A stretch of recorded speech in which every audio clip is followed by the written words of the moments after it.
ሃጫሉ ሁንዴሳ ይሸለም አይሸለም ይገባዋል አይገባው ምናምን የሚለው ክርክር ውስጥ ሌላ ነው። የሃጫሉ ሁንዴሳ ባለቤት አለች። እንኳን ደህና መጣሽ እኮ ያባት ነው እዚህ ስለተገኘሽ ደስ ብሎናል አላለም። አንድ ደቂቃ ስሙ አልተጠራም። ያጫሉ ስሙ አንድ ደቂቃ ከዛስ ባለቤቱ እዛ ቁጭ ብላለች። ባዘን ስብራት ውስጥ ነው ያለችው። ባሏ ደሙ ደመከልብ ሆኗል። ማን ይግደለው ማን ይታወቅ ለፍርድ አልተቀረበም እስካሁን ድረስ። በዚህ ህመም ውስጥ ያለች ሴት እዛ ቦታ ተገኝታለች። ሞራል ሆንኩ እኮ ስብራቷን ህመሟን አልፋ የተገኘች ሴት እንኳን ደህና መጣሽ የሃጫሉ ሁንዴሳ ባለቤት ብላችሁ የሙዚቃ ሰው ነው የጥበብ ሰው ነው ወደድክም ጠላው ሌላ አጀንዳውን ተውት። አሁን ለጊዜው ተውት በቃ አታንሱ እሱን አትዩት። ግን የሙዚቃ ሰው ነው ይሄ ሰው ጥበበኛ ነው። ይሄ ሰው በኦሮምኛ ሙዚቃ ታሪክ ውስጥ የራሱን የኢትዮጵያ ሙዚቃ ኢንዱስትሪ ውስጥ የራሱን አሻራ አሳርፏል። ባለቤቱ እዛ ነች።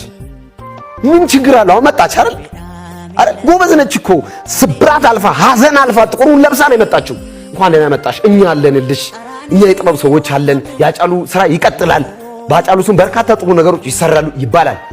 ይሄ ልጅ ድምጻ ሃጫሉ ሁንዴሳ ወደንም ጠላንም ጎበዝ ሙዚቀኛ በህይወት የለም ብናስታውሰው። አሁን አንድ አዋርድ ላይ በጣም አይቼ ነበር። በህይወት የሌሉ ምናምን አርቲስቶችን ቀድሞ አስታውሰው ነው ከዛ የሚጀምረው። ደስ ይላል። በጣም ለሀገሩ ለታይዋሉ አሉ። በጣም የለፉ አሉ። አሃ እናንተ እንዴ እኔ ያልተመቸኝን ስላደረገ ልካርለ ማለት አይደለም እኮ በቃ እሱ ተመችቶታል። ይሄንን ሰው ብናመሰግነው ጥሩ ነው። እንደ ሙዚቀኛ አይው ሌላ ጦስ ውስጥ አት እንደ ሰው እኮ ያሳዝናል አይደል? ለምሳሌ ከቤታችሁ ወንድም እህታችሁ ሞቶ ቢሆን በጣም ሙዚቀኛ የነበረ ምናምን በራስ የኛ ህዝብ ትልቁ ችግሩ በራሱ አያይ የሰውን ህመም በራሱ አስገብቶ ራሱ ላይ ስለማያይ እቺ ሴት ተገኝታለች እዛ መካከል።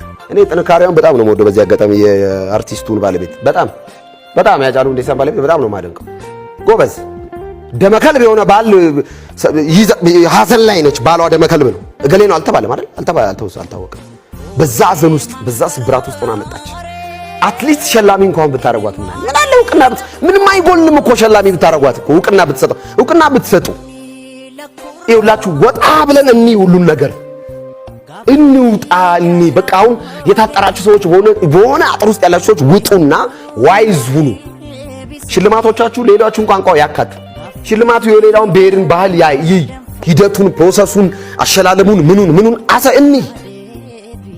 እንዴ። ስለዚህ በህይወት የሌሉ አርቲስቶችን ማመስገን አለብን። አትሊስት የልጅ ገና አሁን ይሰራል የምትለው አይደል? በህይወት የለ ነፍሱን ይማር።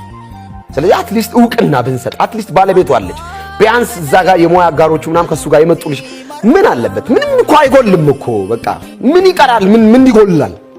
እኮ መልካም እኮ ይሄን ለማድረግ ሰባዊነት የሚጠይቀው